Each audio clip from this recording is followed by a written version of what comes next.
हम जानेंगे कि सभी प्रतियोगिता परीक्षाओं में पूछे जाने वाले प्रश्न। अभी एक वैकेंसी आई है एसएससी जीडी कांस्टेबल।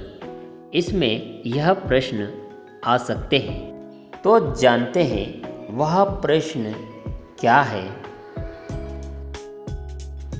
मनुष्य का मुख्य श्वसन अंग होता है ए फेफड़े, बी नाक, सी ट्रेकिया और डी क्लोम। सही जवाब होगा ए फेफड़े। फेफड़े श्वसन प्रणाली के मुख्य अंग है क्योंकि यह हमारे रक्त से ऑक्सीजन के आदान प्रदान का मुख्य कार्य करते हैं। निम्न में से कौन सी बीमारी श्वसन से संबंधित है? ए डायरिया, बी टीबी, सी निमोनिया और डी बी और सी दोनों। सही जवाब होगा डी बी और सी दोनों। टीबी लंग्स को सबसे ज़्यादा प्रभावित करता है क्योंकि लंग्स के जिस हिस्से में सांस लेते हैं उस लेवल पर प्रभाव पड़ने से निमोनिया होता है।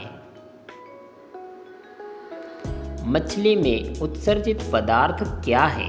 ए एमिनो अम्ल, बी यूरिक अम्ल, सी यूरिया और डी अमोनिया।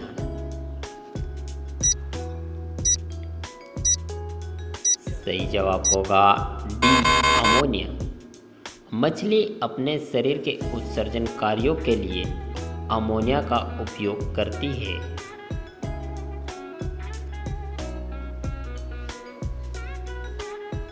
वायुमंडल में सामान्यतः CO2 पाया जाता है। ए 78%, बी 21%, सी 4% और डी 0.03%। सही जवाब होगा डी 0.03%। वायुमंडल में यह 0.03% से 0.04% पाई जाती है। यह एक ग्रीन हाउस गैस है। छाया में पनपने वाले पौधे को क्या कहते हैं? ए हेलियोफैट्स, बी थियोफैट्स, सी सियोकाइट्स और डी इनमें से कोई नहीं।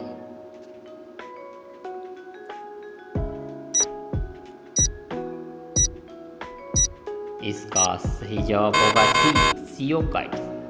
इन पौधों को विकसित होने के लिए बहुत अधिक धूप और प्रकाश की जरूरत नहीं होती। भोजन का पाचन किस प्रकार की अभिक्रिया है? ए उपचयन, बी अपचयन, सी संयोजन और डी विस्थापन। इसका सही जवाब ए उपचयन। पाचन वह क्रिया है जो यांत्रिक और रासायनिक रूप से छोटे छोटे घटकों में विभाजित कर दिया जाता है। फेफड़े का आकार होता है ए गोलाकार, बी बेलनाकार, सी शंक्वाकार और डी अंडाकार। सही जवाब सी शंक्वाकार। ये शंकु के आकार के होते हैं जिनका आधार समतल होता है और उनका शिखर गोलाकार सिरा होता है। गोबर छत्ता किसके अंतर्गत आता है?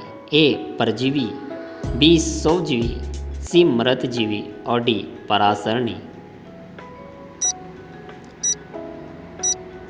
सही जवाब होगा सी मृतजीवी। ऑस्मोसिस को हिंदी में परासरण कहा जाता है जिसका अर्थ हिंदी में द्रव का झिल्ली में से मंद गति से गुजरना होता है। निम्न में से कौन सी एक मिश्र धातु है? ए जस्ता, बी स्टील, सी सीसा और डी एल्यूमिनियम।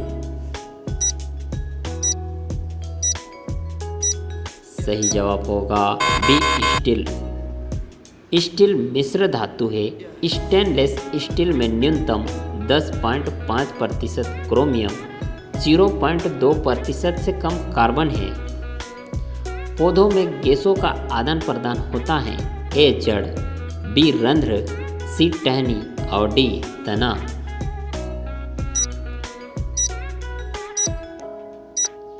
सही जवाब होगा बी रंध्र। पौधों में गैसों का आदान प्रदान उनके पत्तियों में उपस्थित रंध्र के द्वारा होता है।